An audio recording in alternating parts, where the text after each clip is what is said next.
Right, so we now come to chapter 49, which is, as I said, another hard chapter. It is essentially all about instructions.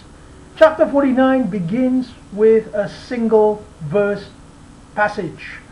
It is one call. It starts with Ya ayyuhalladhina amanu, O ye who have believed. Believed in what? Perhaps chapter 47 and 48. So they have trusted in this now. The first step, لا تقدموا بين يدي الله ورسوله. Do not put yourselves forward before God and His Messenger. واتقوا الله, and be mindful of Allah. إن الله سميع عليم. Verily Allah hears and knows. So basically it's now instituting the government of Islam. Again, this is not talking about the Islamic State, it's talking about Allah and His Messenger. Allah and His Messenger is the government institution within the Quranic context. And those who believe, they rally to this institution. Ya ayyuhalladhina amanu. Next verse. Ya ayyuhalladhina amanu, and O ye who have believed. So they believed in this now. They've already believed in verse 1. لا ترفعوا أصواتكم. Do not raise your voice. فوق صوت النبي. Above the voice of the Prophet. So the Nabi here is the one who is managing the institution of Allah and His Messenger. And this is essential for believers to understand that even though they are entitled to have a voice, it doesn't say don't have a voice, it just says don't raise it above Allah and the Messenger. So Allah and the Messenger here, as I said, they are the government institution of Islam. So then verse 4 talks about those who call from min wara'i al-hujurat. So they call from what is the structures within. They do not, I mean, these guys, they're not open with their views, so they just practice surreptitious calls. And Allah says most of them lack understanding. So we have to be wary of this, that people should be open and honest with their discourse. Next passage, verse 6. Ya ayyuhalladhina amanu. If you have believed now in the previous passage, in ja'akum fasiq bin naba'id. Verily, if a person who is not part of the struggle, yeah, he basically takes liberties with the struggle, binaba'id, with news, fatabayyanu, clarify it. So essentially, we need to be aware of whatever information comes to us as well, because there will be disunity among those who follow the institution. Then it continues and says that with you is Rasulullah. وَعَلَمُوا أَنَّ فِيكُمْ Rasulullah, and verily among you is Rasulullah. It's talking about the Nabi again, yeah. And were he in matters to follow your wishes, you would fall into misfortune. So the singularity of leadership is being emphasized here. Then it continues talking about the two parties of believers who are in conflict. So the ones who seek peace first, they are the ones who should be sided with. So we should not side with those who wish to perpetuate conflict.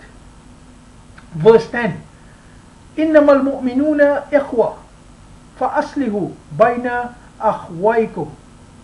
So the believers, here we're talking about a particular set of people, yeah, who are under God and His Messenger, and Iman is part of their makeup. They are a single brotherhood. Now again, this is not a religious term, it is those who have accepted these rules and they are actively promoting these rules. And peace and reconciliation should be what is between them. And it says, وَاتَّقُوا, and be mindful of Allah, take guard from Allah. لَعَلَّكُمْ تُرْحَمُونَ. So Allah is testing us with various conflicts, but we are to remain steadfast and we have to avoid conflict as much as possible.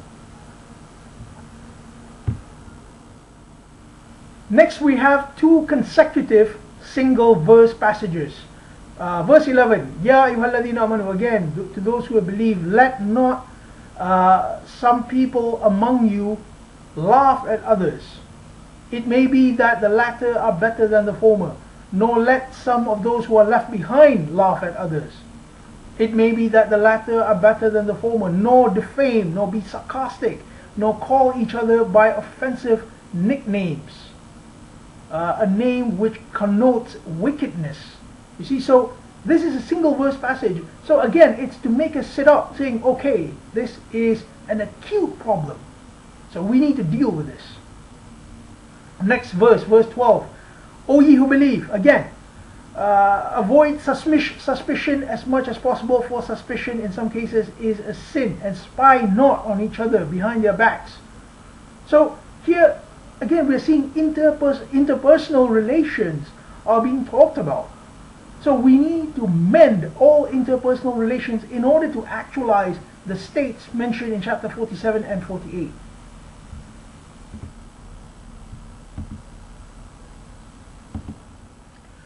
And now we come to a very famous verse. I think anyone who's read the Quran or seen any kind of da'wah material about the Quran, you will know this verse. It says, Ya ayyuhan nas. So it begins now again talking about the people in general.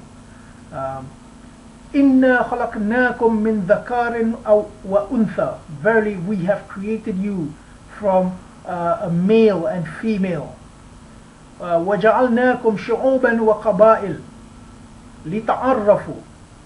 And we have made you into various genealogies, and qaba'il are, we give you various currencies that you may mutually recognize one another. Inna akramakum indallah. Verily the more honorable among you in the sight of Allah, atqakum, the one who takes guard. So the more we take guard of Allah, the more honorable we are in the sight of Allah. Then it talks about al-a'rab. Again, a'rab here is relative to mankind who have been addressed. They say we believe, so they have actually answered the call.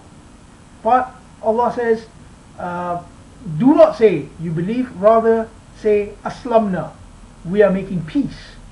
So why is this the case? Well, the saying of belief is something in one's heart, and the heart, again, as we mentioned from chapter 47, we already seen how the heart is being talked about.